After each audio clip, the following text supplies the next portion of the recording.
দীর্ঘদিন তো ফ্যাসিবাদ এই জাতির ঘাড়ে বসেছিল, তো যখন ফ্যাসিবাদ মুক্ত হলো তখন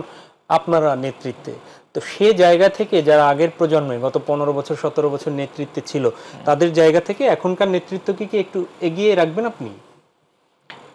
এখনকার নেতৃত্ব যদি আপনি আমাদের কথা বলুন, এখন আমরা তো আমাদের এগিয়ে রাখবো বা পিছিয়ে রাখা এটা আমি বলবো না, এটার অবজারভেশনটা আপনারা দিবেন, অথবা সমাজের যারা সিভিল সোসাইটি রয়েছে, সামাজিক ব্যক্তিত্ব রয়েছে, তারা এই অবজারভেশনটা হয়তো করবেন। বাট আমি মনে করি না যে হচ্ছে ভাই যেটা বলছেন গ্লোরিয়াস হিস্ট্রি, আসলে সবাই যার যার অবস্থান থেকে সেই সময়টা এসে গ্লোরিয়াস, অথবা সময়কে রিড করে আমরা কি আসলে সঠিক সিদ্ধান্ত নিতে পারছি কিনা, এটা হচ্ছে বেশি ইম্পর্টেন্ট। আর ফ্যাসিবাদের যে শাসনটা গিয়েছে বা ফ্যাসিবাদের যে আমলটা গিয়েছে, আসলে এখানে তো আসলে কোনো রাজনীতি ছিল না, এখানে ফ্যাসিজম ছিল, এখানে আসলে কোনো সৌহার্দ্যের চর্চা ছিল না, এখানে টোটালি সবকিছু হচ্ছে চাপিয়ে দেওয়া স্বৈরতান্ত্রিক মনোভাবের কার্যক্রম ছিল। তো সেই জায়গা থেকে আপনি এবারও রমজানে খেয়াল করবেন ক্যাম্পাসগুলোতে অন্যরকম একটা আবহ তৈরি হয়েছে, রমজানকে উদযাপন উৎসবমুখী পরিবেশ তৈরি হয়েছে,